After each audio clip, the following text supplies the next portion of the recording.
Sub inspector કે.એમ. Parmar દ્વારા એક બાતમીના આધારે આખું ઓપરેશન કર્યું હતું, જેમાં આપણાને 2 લોકોની આપણે અરેસ્ટ કરી છે.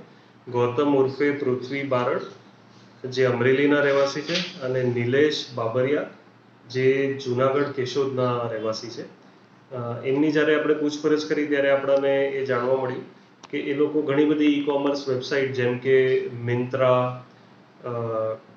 Brand factory, Flipkart, Tata Cliq, Ajio એવી વેબસાઇટ્સમાં એ લોકો હેકિંગ કરીને યુઝર નેમ પાસવર્ડ નાખીને બીજાના અકાઉન્ટમાં લોગિન કરતા, અને બીજા જ્યારે કોઈ પણ ઓર્ડર કર્યો હોય જેમાં પ્રીપેડ એટલે પહેલેથી પૈસા ભરેલા હોય તો એનું એડ્રેસ ચેન્જ કરાવીને પોતે ડિલિવરી લઈ લેતા. પોતે એ લોકો અમરેલી, કેશોદ અને અમદાવાદમાં અલગ અલગ જગ્યાએ ડિલિવરી લેતા, અને ડિલિવરી કોઈ ઘરમાં નહોતા લેતા. એ લોકો 4 રસ્તા ઉપર અથવા કોઈ સોસાયટીની બહાર એ લોકો આ ઓર્ડર મંગાવીને ડિલિવરી લઈ લેતા હતા.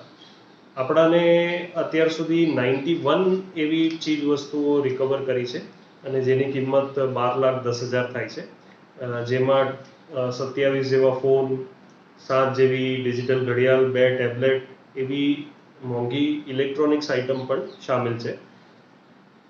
આ લોકોને આ જે ડેટા છે, લીક ડેટા, એ ટેલિગ્રામમાં અલગ અલગ ગ્રુપ્સ ઉપરથી મળતો હતો, અને અમુક એવા સોફ્ટવેર્સ દ્વારા એ લોકો આ જે યુઝર નેમ પાસવર્ડ્સ જે છે એ લોકો એ વેરીફાઈ કરતા હતા, અને જે યુઝર નેમ પાસવર્ડ ચાલુ હોય એના ઉપર આવું ચીટિંગ કરતા હતા.